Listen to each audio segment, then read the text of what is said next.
इसीलिए हम लोगों क्या एक शब्द है प्रणाम के लिए, दंडवत। दंड कहते हैं लकड़ी को, लकड़ी की तरह गिर जाना, तब दंडवत है। अब आजकल तो ये शब्द रह गया है। एक सज्जन कह रहे थे दंडवत महाराज, पर वो पड़े नहीं थे, खड़े थे। तो किसी ने कहा ये कैसा दंडवत? हम कहा दंडवत तो है, दंडवत है, खड़े हैं, पड़े नहीं। तो ऐसा दंडवत तो दंडवत है, दंड के समान है। इसलिए भाई ये झुकना आ जाए और लकड़ी की तरह झुकना आ जाए, बिल्कुल सीधा, हमारे झुकने में भी सरलता हो, सहजता हो। पर एक अद्भुत बात है, सती जी को संशय हुआ। चलो संशय होना भी बुरा नहीं है, पर इस संशय को स्वीकार कर लेना यही सबसे बड़ी बात है। एक सज्जन बोले कि सबसे बड़ा ज्ञान क्या है? सबसे बड़ा ज्ञान क्या है? वो ऐसे ही चर्चा कर रहे थे आपस में, तो हम कहने लगे कि सबसे बड़ा ज्ञान क्या है? हमने कहा अपने अज्ञान का ज्ञान। सबसे बड़ा ज्ञान यहीं से शुरुआत होती, अपने अज्ञान का ज्ञान। और मुझे तो लगता है कि जिसे अपने में अज्ञान दिखता है, जिसे अपने में अज्ञान दिखता है, उसी को गुरुदेव में ज्ञान दिखता है, और जिन्हें गुरुदेव में ज्ञान दिखता है उन्हीं को जगत में भगवान दिखता है। अपने में अज्ञान, गुरुदेव में ज्ञान, तो जगत में भगवान। तो कहा कि अज्ञान, एक सज्जन ने और तर्क किया कि जब भीतर अज्ञान ही है तो देखेगा क्या? ज्ञान हो तब तो दिखे, अज्ञान में तो कुछ नहीं दिखता, और जो अज्ञान से भरा है वो कैसे दिखेगा? हमने कहा बात तो आपकी सही है कि अज्ञान में कुछ नहीं दिखता, इसे ऐसे भी सोचना चाहिए कि अंधेरे में कुछ नहीं दिखता, पर अंधेरा तो दिखता है। यह सही है कि अंधेरे में कुछ नहीं दिखता, किंतु अंधेरा तो दिखता है। पर एक बात है, क्या? अंधेरा भी आंख वाले को दिखता है। अंधेरा आंख वाले को ही दिखता है, और जिसमें आंख ही नहीं है उसे अंधेरा भी नहीं दिखेगा, और जिसे अंधेरा नहीं दिखा उसे उजाला भी नहीं दिखेगा। तो जिसके पास अपने अज्ञान को देखने की आंख होती है, उसी को गुरुदेव के ज्ञान को देखने की आंख होती है, और उसी के पास भगवान को देखने की आंख होती है। तो भगवान तो सामने है, किंतु सती जी को संशय तो हुआ, पर उस संशय को स्वीकार नहीं करते। एक बार एक महात्मा जी ने अपने 3 चेलों को उपदेश दिया कि बेटा कुछ परोपकार का काम किया करो। तीनों बोले जरूर करेंगे गुरुजी। लेकिन क्या होता परोपकार? बोले भूखे को भोजन, प्यासे को पानी, गरीब की सहायता, दीन दुखी की सहायता, यही सब परोपकार होता है। तीनों बोले करे। एक काम जरूर किया करो। हाँ गुरुजी जरूर। दूसरे दिन शाम को लौटे, कुछ परोपकार का काम किया? हाँ महाराज किया। क्या? बोले एक बुढ़िया सड़क पार नहीं कर पा रही थी, हमने उसका हाथ पकड़ा, उस बुढ़िया को सड़क पार कराई। ठीक, बहुत अच्छा, आशीर्वाद करना चाहिए ऐसे काम। अब दूसरे से पूछा तुमने? दूसरा चेला बोला गुरुजी हमने भी उसी बुढ़िया को सड़क पार कराई। तो ये 2 की जरूरत क्यों पड़ी? शायद सामान रहा होगा कुछ ऐसे। लेकिन आश्चर्य तो तब हुआ जब तीसरे चेले से पूछा तुमने? तीसरा चेला बोला गुरुजी हमने भी उसी बुढ़िया को सड़क पार कराई।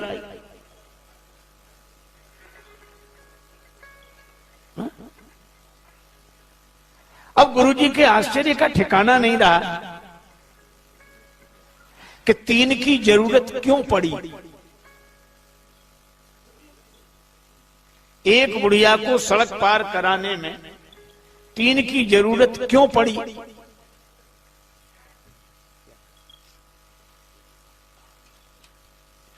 3 की जरूरत क्यों पड़ी? तो तीनों बोले गुरुजी दरअसल बात यह थी कि बुढ़िया को सड़क पार करना ही नहीं था। तो तुमने सड़क पार क्यों कराई?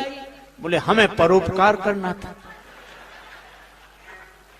तो हमने बुढ़िया से कहा चल तुझे सड़क पार कराएं। वो बोली हमें नहीं जाना। बोले तुझे नहीं जाना पर हमें तो परोपकार करना है। तो उसने जिद की तो दोनों हाथ पकड़ लिए और खींच कर ले जाओ तो वो गालियां देने लगी। तो तीसरे ने हाथ पकड़ा, तीनों ने मिलकर परोपकार कर दिया। गुरुजी बोले मूर्खो, वो गाली देती रही तो भी तुम्हें समझ में नहीं आया? बोले गुरुजी आप ही तो कहते थे कि अच्छे काम में गाली भी मिले तो परवाह नहीं करना चाहिए, कर देना चाहिए। अब बोलो, ये परोपकार है, ये परिहित है। बहुत बार तुम धर्म के नाम पर धर्म करते रहते, और धर्म के नाम पर हम जो धर्म करते हैं उसका धर्म से कोई संबंध। एक राजा को बड़ी चिंता हुई कि हमारे राज्य में कितने आलसी हैं, तलाश करो। मंत्री बोला सरल उपाय है, आप आलसी घर बनवाओ। आलसी घर बनाया गया। राज्य में मुनादी हुई कि जो आलसी हों उनके लिए सुनहरा अवसर, आलसी घर में पधारें, आराम से रहें, सारी व्यवस्था राज्य की ओर से होगी। आलसियों के लिए एक आवश्यक शर्त है, कर कुछ नहीं सकते। दूसरे ही दिन आलसी घर भर गया, दूसरा बनाया वो भी भर गया। राजा को बड़ी चिंता हुई कि हमारे राज्य में इतने आलसी। मंत्री बोला कि सरकार इतने आलसी हो ही नहीं सकते, तो असली आलसी कैसे मिले? कहा घास फूस के झोपड़े हैं, आलसी घर लगा दो आग। अब आलसी घर में आग लगे। अब आग लगे तो कौन रुके? आग लगी सब भागे। लेकिन आश्चर्य, 2 फिर भी पड़े रहे। एक आलसी दूसरे से कह रहा था कि अब तो झोपड़े में ही आग लग गई, उठकर चिलम जला ले।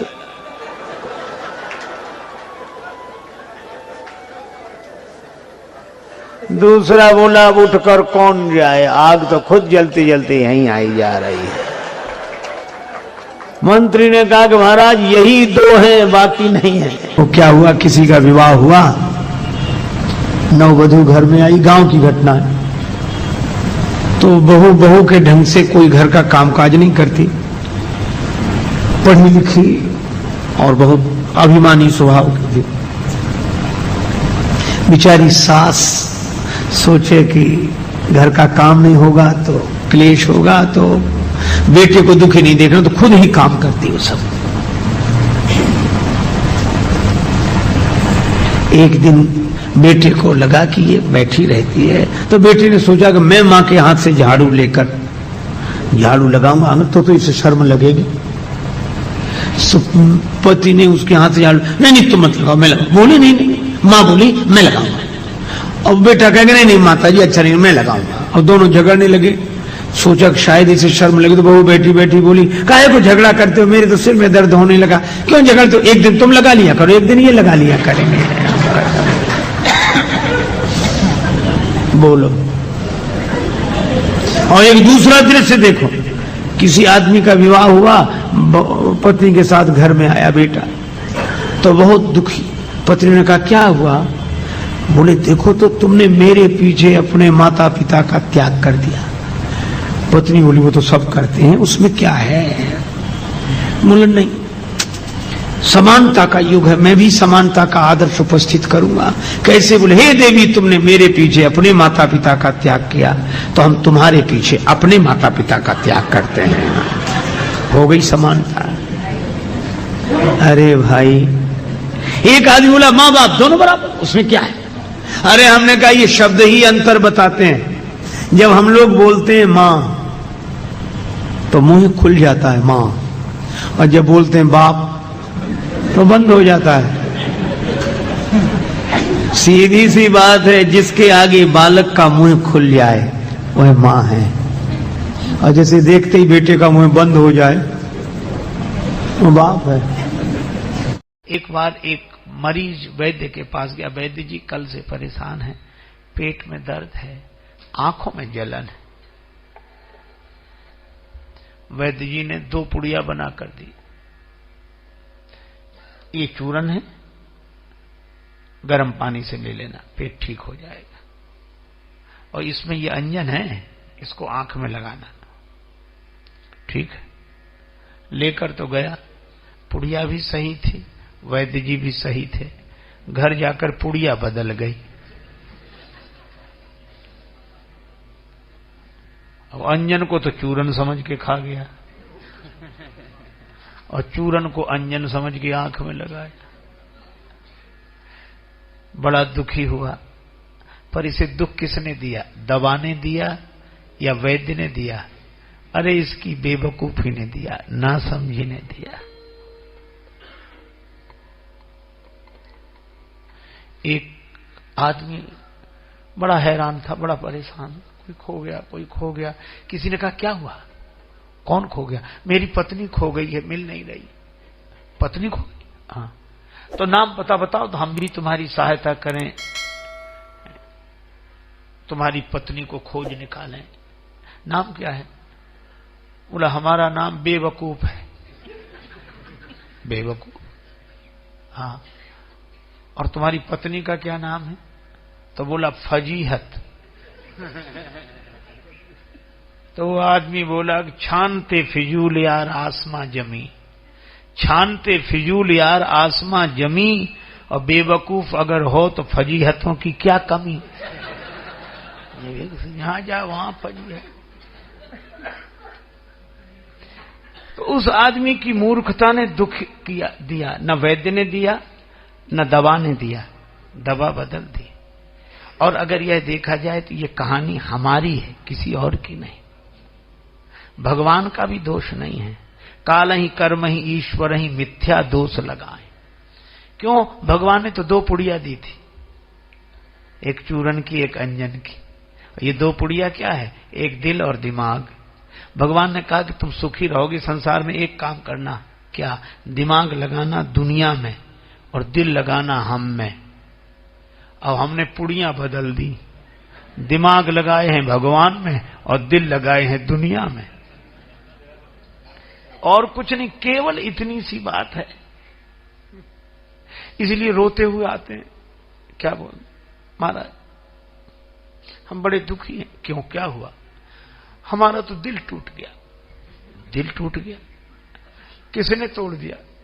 हमारे अपने लोगों, हमारे घर वालों ने दिल तोड़ दिया।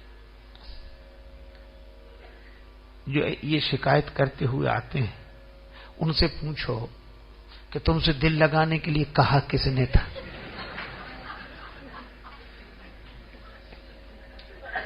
दिल टूटने की तो खबर देने आते हैं, और जब दिल लगाने जाते तब नहीं पूछा।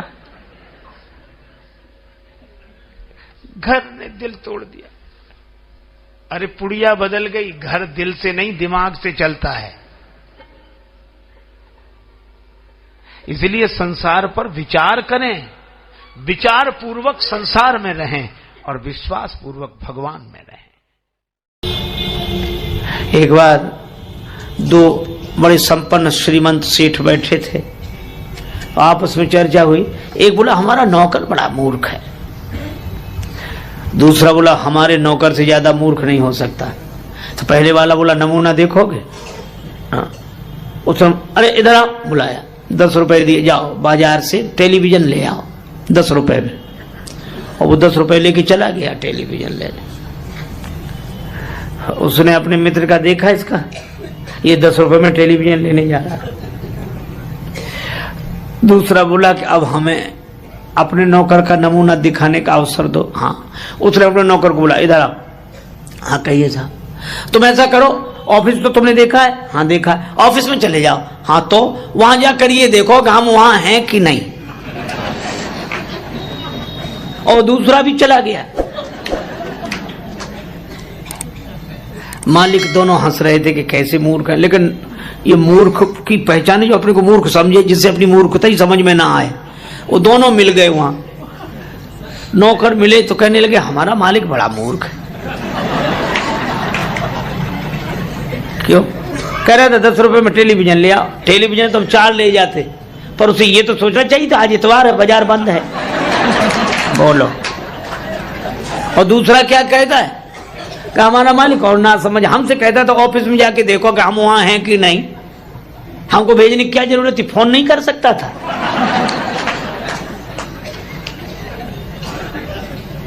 दोनों ही नहीं समझ रहे। एक गुरुजी ने एक चेला बनाया, तो चेला बनते ही वो बोला कि गुरुजी अब आप गुरु हम चेला, हमें कुछ सुनाओ।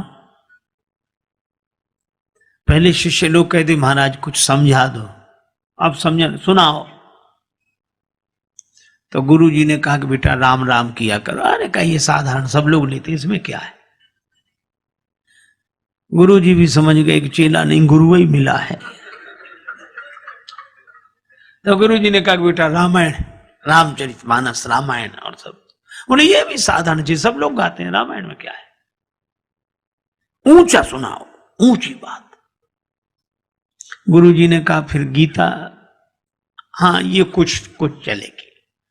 तो गुरुजी बोले महात्मा आज सुनाते हैं, गीता कल सुनाएंगे, महात्मा ही सुनाओ।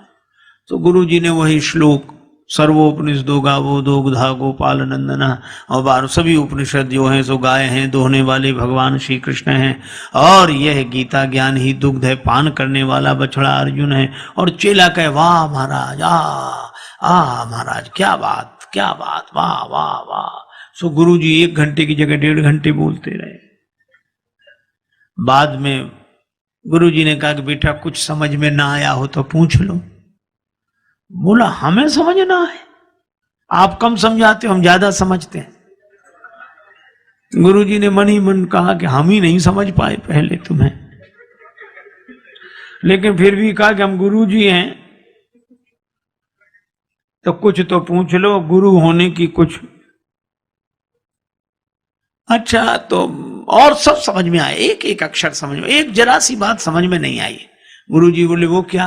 बोले आप बार बार कहते थे दोग्धा गोपाल नंदना, तो ये 2 गधा कौन थे? बोलो। सो गुरुजी ने माथा पीटा। चेला बोला बताया नहीं 2 गधा कौन थे? गुरुजी बोले एक हम और दूसरे तुम।